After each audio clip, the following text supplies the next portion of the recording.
Yes, it's time for Mark Meets, and tonight one of the best-known chefs and restaurateurs in the country, not to mention top author and broadcaster, Anthony Worrell Thompson. Anthony, welcome to the studio. Great to have you. Normally I have to write a really long introduction. You don't need one. You've had an amazing career. You went straight into hotel management after school. What attracted you to hospitality and catering? I love cooking, basically. From a very early age, I think at age 6, I cooked my first duck à l'orange. Quite amazing. Which I caught on the Thames in my canoe. That's the complete service, isn't it? It is, but I put it in the oven, fully feathered, all guts involved, and just poured a bottle of Cure orange squash over the top. That was my duck à l'orange.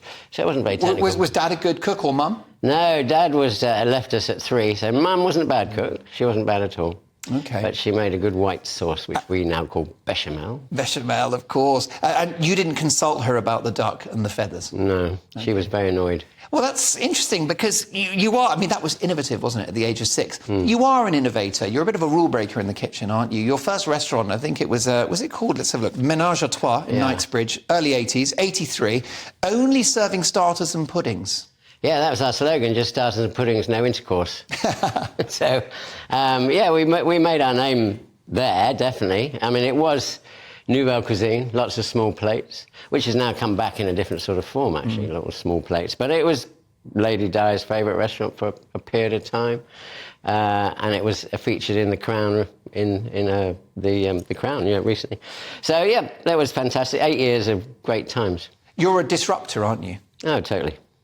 Why is that important in cooking? I think so many people don't say the truth. They're sort of pandering around, not wanting to upset people. I don't want to upset people, but I generally say it as it is, you know? I mean, my wife, of course, accused me of having Asperger's, but I'm not sure I have, but I just do say very blunt comments, and, that's me. I think you're just honest, and I think you've got that authenticity that comes with it. What do you think of all of these stars, these celebrities who now become chefs? You've got the children of celebrities. I think Brooklyn Beckham has turned his hand to being a chef. He's probably trained by Gordon Ramsay because they're good mates, aren't they? So, well, there you go. I think the thing is, it's that the celebrity chef that's not even really been a chef. Cookery shows are entertainment, really, aren't they? They're a bit of theatre. There's not an awful lot of teaching like Delia used to do in the old days. It's about fun, you know. But do you not resent it? I mean, if you've got the children of celebrity chefs like Tilly Ramsay, you've got, I think it's, what's his young son, the son of Jamie Oliver, as in Buddy Oliver, he's a chef now. But he has got a chef dad, so, I mean, it is, TV companies are grasping for straws. Nigella Lawson, journalist turned cook. I mean, does this not insult the profession that you've participated in? You know what? Let people do what they want. I really don't care. I mean, when we did Ready, Steady, Cook, we were accused of denigrating our profession. But at the end of the day, if you could pick up a little bit of a tip here, a tip there, and it's fun. Why not have fun in life? Too many people are too serious about everything. You've also got the work ethic as well as being disarmingly honest. You've published in the region of 32 books. You and I have both lost count. You're a high-profile restaurant owner, and you've been on the box since the early 90s. What are your feelings about fame? I never saw myself like that. My godfather was Richard Burton, and he was famous. They were the people who kept themselves, and the public wanted to know about them, but there was no social media in those days, so they didn't get to know about more than the persona on the screen or whatever. I think fame, we're very much B-category fame, if you want to call it that. I just love doing it. I mean, I like the fact they let me be an idiot. They let me fool around, they let me set fire to things and, have fun. So, but even, we were all cooking good dishes, but we were having fun at the same time. So things have changed, I think Keith Floyd changed cookery shows completely. Absolute genius, at least as a broadcaster. Did you rate him as a chef? No, not at all. But entertaining? It didn't matter. You know, he was entertaining. He was a great guy. Funny enough, ours was one of the few shows he would come on apart from his own, because he did have a certain resentment about all of us lot who he spawned, really.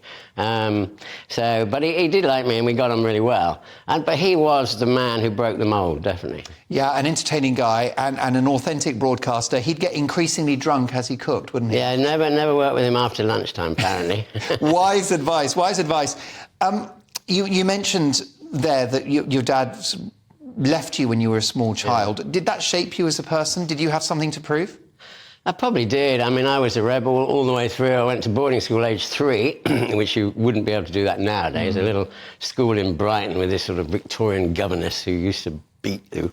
It was pretty grim. I think I've always been someone sort of said, you like Tarzan coming out of the jungle with no social skills. I mean, it took me an awful long time to get to talk to people, like people. I was a total loner for years and years and years. And actually, up until I married my wife 27 years ago, she is the one that broke down the walls that I used to put up in my own defence, really. Well, it's wonderful that you've come through that. You've also come through health issues. I mean, you had a tough childhood, didn't you? I understand that you had scurvy and you had an accident, rugby accident. You had to wait until your 20s for an operation. Yeah, I got stamped on in the bottom of a scrum, and they patched me up. But they couldn't operate straight away. No, so I looked like Punch and Judy, or Punch probably. So I had a concave face for ages, and I couldn't even, you know, it's the time, 16-year-old, when you were after pulling the ladies, I couldn't even look at one, let alone talk to one. So it was shocking. You waited until your 20s for the op, is that 21, right? Yeah. It was a pioneering operation in Roehampton Hospital, South African surgeon did it, where he broke my top jaw. If you think your top jaw is actually part of your head, he broke that, pulled it forward, and stuffed some of my hip behind it and brought it all forward. One half, I've got a slightly crooked smile, apart from lots of other crooked bits of me, but I mean, one half of the graft didn't work quite as well as it should have done. But anyway, it was much better than it was. Well, you're the thinking man, Sharon Osbourne, in my book. Clearly, you are a survivor. You've had your highs and lows, and, you know, it's really difficult in business. You've lost a couple of restaurants that, understandably so, and God knows recessions will have had their influence on that, credit crunches and all the rest of it. But what keeps you going? Because you probably don't need the money now. I don't need the money, but I love the energy of it. I just love getting up. I get up at 6 o'clock every morning.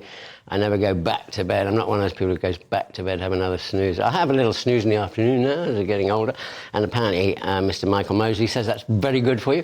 But I think I love cooking. You know, when I had a little disaster in 2008 with 9 restaurants going down, it was because I took my eye off the ball and I was doing a lot of television, and I left it in the hands of a managing sort of agent, if you want, managing director, if you want. And I should have been there. We could have stopped it happening. And that's tough, isn't it? But you've got the shirt on your back, you've got the CV. I understand you're handing over the reins of your very successful restaurant and bar, the Greyhound, near Henley-on-Thames. So briefly, if you can, what's next for Anthony Worrell-Thompson? Well, I've still got my restaurant in Kew, Grill Off the Green, which goes from strength to strength, but I want to spend a bit more time there. I want to do a lot more travelling. I'm writing a mammoth 1,000-recipe cookbook. And travelling, I've got a granddaughter in Australia who I haven't seen. She's 1.5 years, so I want to go out there later this year.